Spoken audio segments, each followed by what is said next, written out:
ज्या विद्यार्थ्यांना question tag खूप हार्ड वाटतो त्यांच्यासाठी आज मी घेऊन आले क्वेश्चन टॅगचे सर्व नियम अगदी कमी वेळेमध्ये। हो मुलांनो, अगदी क्वेश्चन टॅग जो आहे तो तुम्हाला 10 मिनिटांमध्ये सर्व रूल्स सहित शिकता येतो। सर्व प्रकारच्या ट्रिक्स मी तुम्हाला इथे देणार आहे। अगदी तुम्हाला टू बीच्या क्रियापदांपासून वाक्यामध्ये everyone, no one, something, somebody यासारखे शब्द आल्यानंतर किंवा त्याचबरोबर काही वाक्यांमध्ये फ्यू, लिटल, सेल्डम, हार्डली अशा प्रकारचे सुद्धा काही शब्द येतात, तेव्हा क्वेश्चन टॅग कसा करावा हा खूप मोठा प्रश्न असतो। बहुतेक व्हिडिओजमधनं ह्या सर्व गोष्टी सांगितल्या जात नाहीत, तर मी या सर्व गोष्टी आज तुम्हाला सांगणार आहे आणि याचे सर्व रूल्स आपण पाहणार आहोत। तर व्हिडिओ शेवटपर्यंत पहा, कारण फ्यू, लिटल, सेल्डम यासारख्या वाक्यांचे तर नक्कीच तुम्हाला क्वेश्चन टॅग करता येत नसतील।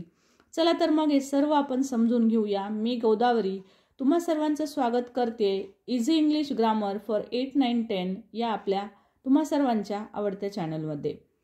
तर पाहूया जास्त वेळ न घालवता की क्वेश्चन टॅग करत असताना आपण नेमकं काय केलं पाहिजे, म्हणजे आपल्या क्वेश्चन टॅगचे आपल्याला पैकीच्या पैकी मार्क्स पडतील। आणि मुलांनो, जवळपास प्रत्येक पॅसेजमध्ये यावर प्रश्न असतो, त्यामुळे क्वेश्चन टॅग बघा कशा पद्धतीने करायचा, त्याचे काही रूल्स आपण समजावून घेऊया।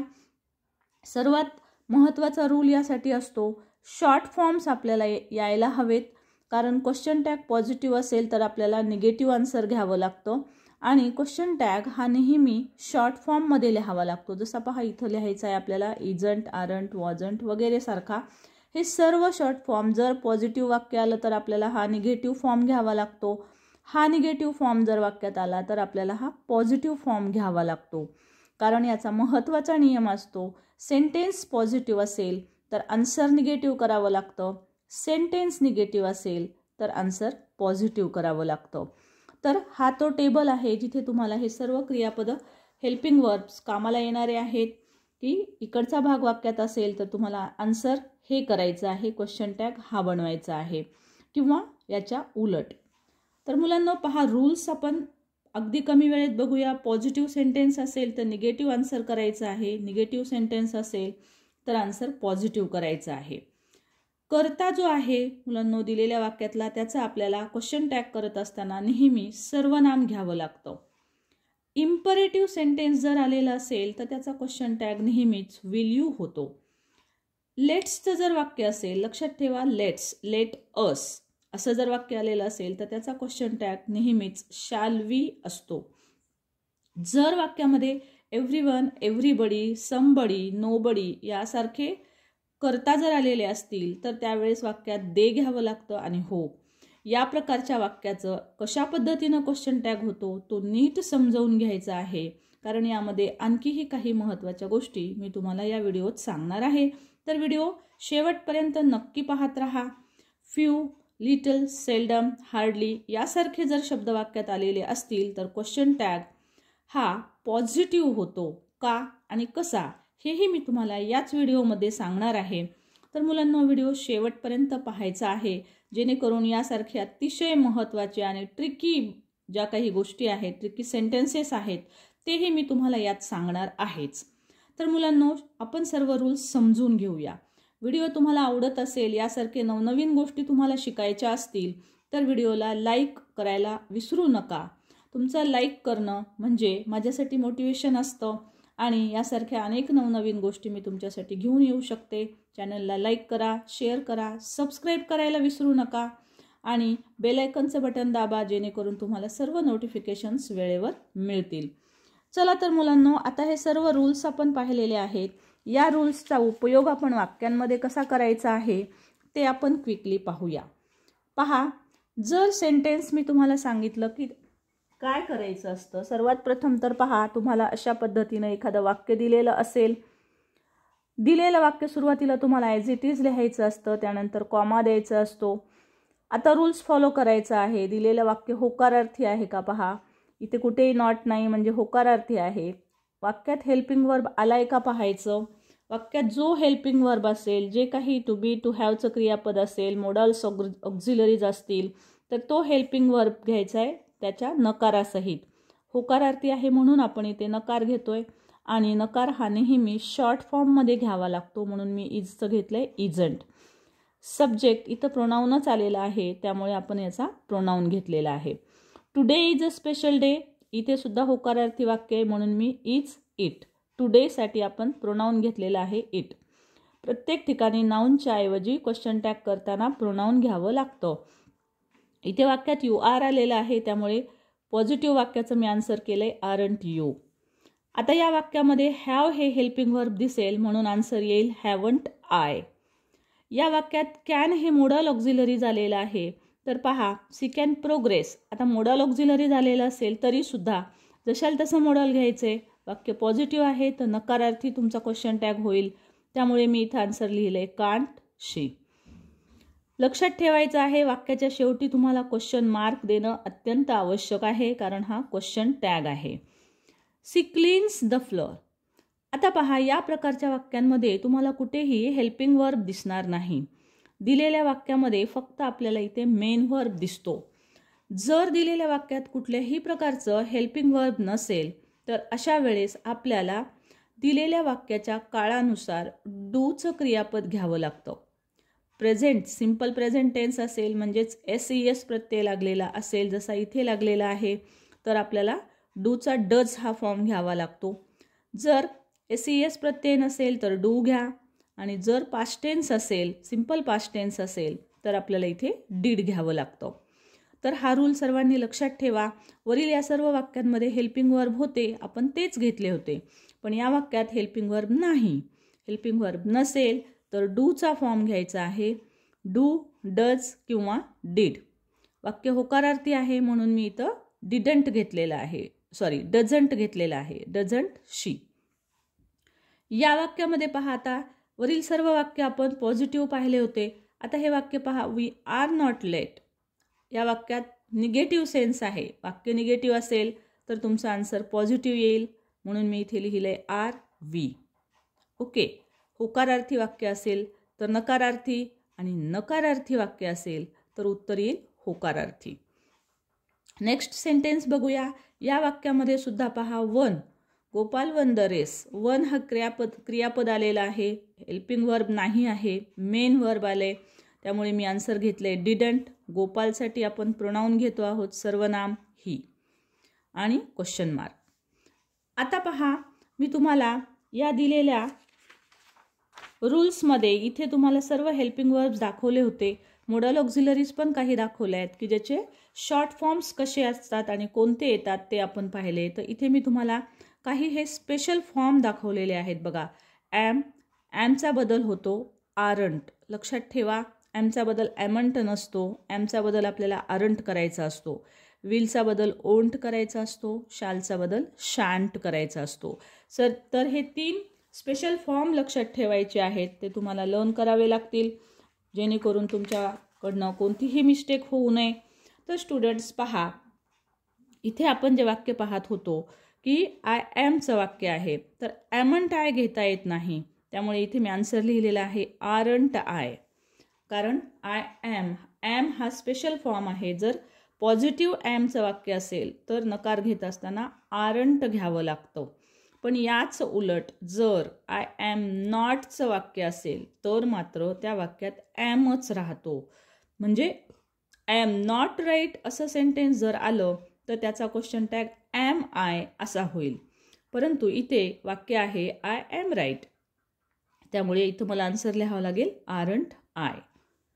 त्यानंतर नेक्स्ट रूल बघूया आपण. जर लेट्सचे वाक्य आले तर काय बदल होतो. Let's call a doctor. लक्षात ठेवा, लेट्सचे वाक्य असतील तर त्यासाठी क्वेश्चन टॅग करावा लागतो शाल वी. सो स्टुडंट्स, हे सर्व रूल्स आहेत, हे तुम्ही फॉलो केले, पाठ केले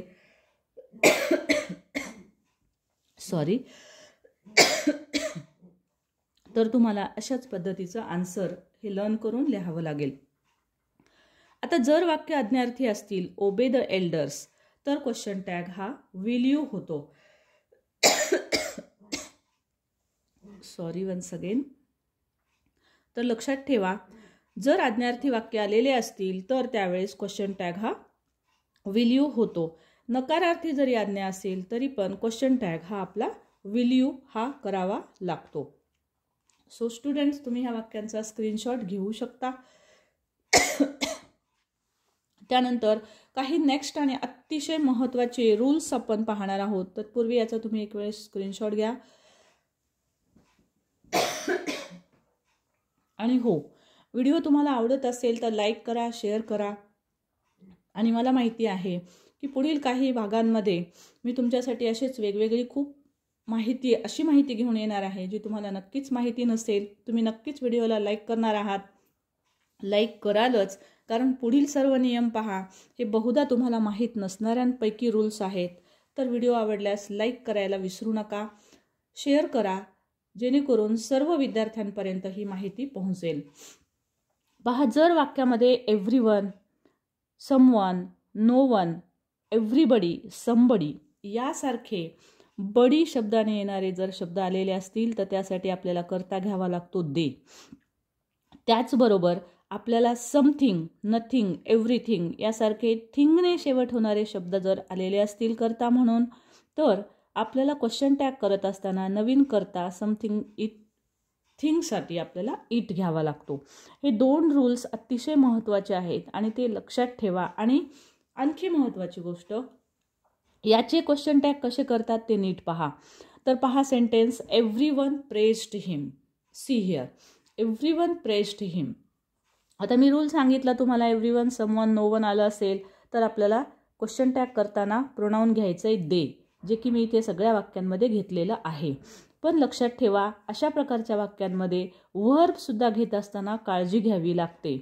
इथं प्रेस्ड पास्ट टेन्स आहे, सिंपल पास्ट टेन्स, त्यामुळे मी इथं डिडंट घेतलेला आहे.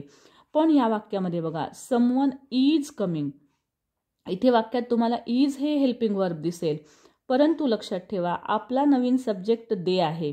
दे साठी आपल्याला इज घेता येत नाही. त्यामुळे मला आन्सर करत असताना इजच्या ऐवजी इथं आरंट दे घ्यावं लागतं. So someone, no one, everyone, somebody, everybody यासारखे शब्द आल्यानंतर हा रूल अतिशय केअरफुली तुम्हाला फॉलो करावा लागेल, कारण आपण ऑब्व्हियसली इजच घेतो आणि इथे दे लिहितो. सो अशी चूक करू नका. अशाच प्रकारे इथे पण तुम्हाला डीड दे घ्यावं लागेल. आता समथिंग, नथिंग, एव्हरीथिंग वाक्यात आलेलं असेल तर कसे वाक्य करायचे पहा. तर समथिंग इज, आता समथिंग, नथिंग आणि एव्हरीथिंग हे सर्व सेंटेन्सेस एकवचनी आहेत, कर्ता एकवचनी आहेत. त्यामुळे आपल्याला ऑब्व्हियसली प्रोनाऊन जे आहे ते इथे घ्यावं लागेल. बघा इट, जे की इथे मी तुम्हाला सगळीकडे इट घेतलेलं दिसेल, कारण हे सर्व सिंग्युलर असतात. त्याचबरोबर आता हे सिंग्युलर फॉर्म आहेत, त्यामुळे इथं वाक्यात इज असेल तर आपल्याला इजंट घ्यावं लागले. इथे पण इज आहे, पण हे वाक्य नथिंग आहे. पहा इथे सब्जेक्ट नथिंग इज डिफिकल्ट, म्हणजे निगेटिव्ह सेन्स आहे. निगेटिव्ह वाक्य असल्यामुळे आपण आन्सर घेतलेला आहे is it positive. Everything is possible हे वाक्य सुद्धा होकारार्थी आहे, म्हणून क्वेश्चन टॅग येईल isn't it. So something, nothing, एव्हरीथिंगसाठी आपल्याला घ्यावा लागतो सब्जेक्ट इट. आता पहा स्टुडंट्स, अतिशय महत्त्वाचा हा भाग जो की तुम्ही कदाचित आजपर्यंत एकदाही अभ्यासलेला नसेल. जर subject few, little, seldom, hardly यापैकी एखादा आलेला असेल तर वाक्याचा क्वेश्चन टॅग कसा करायचा बघा. आता हे जर तुम्ही सेंटेन्स पाहिलं तर तुम्हाला लक्षात येईल की माया सेल्डम विजिट्स लायब्ररी. हे वाक्य पाहिल्यानंतर तुम्हाला असं वाटेल की हे दिलेलं वाक्य जे आहे ते होकारार्थी आहे. पण मुलांनो, हे सर्व शब्द हे नकार अर्थ दाखवतात, म्हणजे it has negative sense. Negative वाक्य असतात. जरी कुठेही निगेशन दिसत नसलं तरी पण हे शब्दच नकार दाखवत असतात. त्यामुळे या वाक्यांचा अर्थ नकारार्थी असतो, दिसत नसला तरीही.